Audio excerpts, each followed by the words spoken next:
बिहार वासियों को जल्द पीएम मोदी की एक बड़ी सौगात मिलने वाली है। 24 अप्रैल को पटना एयरपोर्ट का नया टर्मिनल आम जनता के लिए खोल दिया जाएगा। 1400 करोड़ की लागत से पटना एयरपोर्ट पर बनने वाले टर्मिनल भवन का निर्माण कार्य लगभग पूरा हो चुका है। प्रधानमंत्री नरेंद्र मोदी 24 अप्रैल को नए टर्मिनल भवन का उद्घाटन करने के लिए पटना पहुंचने वाले हैं। पटना एयरपोर्ट का नया टर्मिनल लगभग तैयार हो गया है। नए टर्मिनल भवन में बड़ी वेटिंग एरिया के साथ साथ आधुनिक सिक्योरिटी सिस्टम के साथ एक बार में 250 से ज़्यादा 4 व्हीलर की पार्किंग की सुविधा भी है। पटना एयरपोर्ट के नए टर्मिनल भवन में 7 से 8 संख्या में प्रवेश द्वार बनाए जा रहे हैं। यात्रियों की सुविधाओं को देखते हुए एयरपोर्ट के अंदर कैफे, रेस्टोरेंट की व्यवस्था भी की जा रही है। पटना एयरपोर्ट पर अब बस के सहारे हवाई जहाज के पास यात्रियों को नहीं जाना होगा। इसको लेकर 4 एरो ब्रिज का निर्माण किया जा रहा है। पटना एयरपोर्ट पर आने वाले यात्री एयरपोर्ट में प्रवेश करते ही एरो ब्रिज के सहारे सीधे हवाई जहाज तक पहुंच जाएंगे। 24 अप्रैल को पीएम नरेंद्र मोदी इस टर्मिनल को जनता के हवाले कर देंगे। 2018 से ही इसका निर्माण कार्य जो है वो शुरू हो गया था। पटना एयरपोर्ट के सलाहकार समिति के अध्यक्ष सह पटना के सांसद रविशंकर प्रसाद ने कहा कि हम लोगों ने बड़ी मेहनत करके भारत सरकार से इस एयरपोर्ट के विस्तारीकरण के कार्य को शुरू करवाया। खास करके टर्मिनल भवन अच्छा और आकर्षक हो, इसका प्रयास हम लोग शुरू से करते रहे हैं। भारत सरकार ने इसकी मंजूरी दी और इसका कार्य 2018 में शुरू हुआ।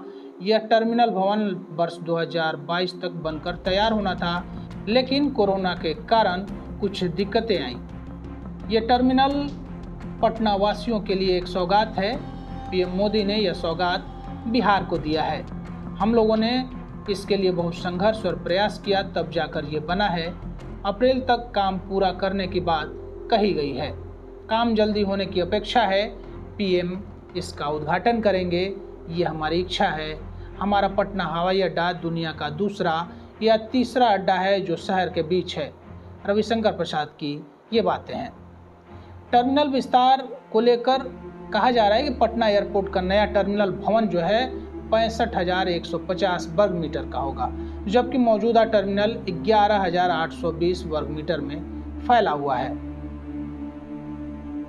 नए टर्मिनल बिल्डिंग के निर्माण के बाद अब पटना एयरपोर्ट पर हवाई जहाज के पार्किंग करने की जगह में भी वृद्धि हो जाएगी। पहले पटना एयरपोर्ट पर मात्र 5 विमान एक साथ पार्किंग किया जा सकता था। अब नए टर्मिनल भवन बनने के बाद 11 विमान को एक साथ पटना एयरपोर्ट पर पार्क किया जा सकता है। रनवे की लंबाई में नहीं होगा बदलाव। आपको बता दें कि पटना एयरपोर्ट पर नए टर्मिनल भवन के निर्माण के बाद भी रनवे की लंबाई कहीं से भी नहीं बढ़ी है। अभी भी पटना एयरपोर्ट का रनवे 2072 मीटर है। सुरक्षा कारणों से इनका विस्तार संभव नहीं है। इस कारण बिहटा में एक नया एयरपोर्ट विकसित किया जा रहा है। पार्किंग की अच्छी व्यवस्था होगी। एरो ब्रिज के सारे लोग सीधे एयरपोर्ट के अंदर प्रवेश करेंगे। नए टर्मिनल के बगल में कैफे से लेकर रेस्तरां तक खोले जाएंगे। प्रवेश द्वार की संख्या अब 7-8 कर दी जाएगी। निकास द्वार की संख्या भी 4 तक बढ़ा दी जाएगी। कुल मिलाकर देखें तो पटना एयरपोर्ट का टर्मिनल भवन 1400 करोड़ की लागत से बना है। यात्रियों की सुविधा को देखकर इसका निर्माण कराया गया है। अभी पटना एयरपोर्ट से 45 जोड़े विमान का परिचालन किया जा रहा है।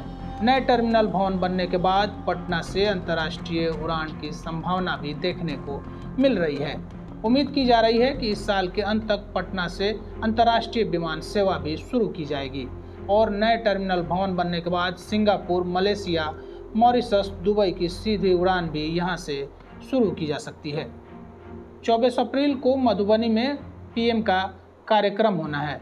प्रधानमंत्री नरेंद्र मोदी राष्ट्रीय पंचायती राज दिवस के मौके पर 24 अप्रैल को बिहार के दौरे पर आ रहे हैं। ऐसे में संभावना है कि पटना एयरपोर्ट के नए टर्मिनल भवन का इसी दिन उद्घाटन करेंगे। इसके लिए बीजेपी के सांसद और नेता प्रयासरत हैं। सीएम नीतीश भी इसका निरीक्षण कर चुके हैं।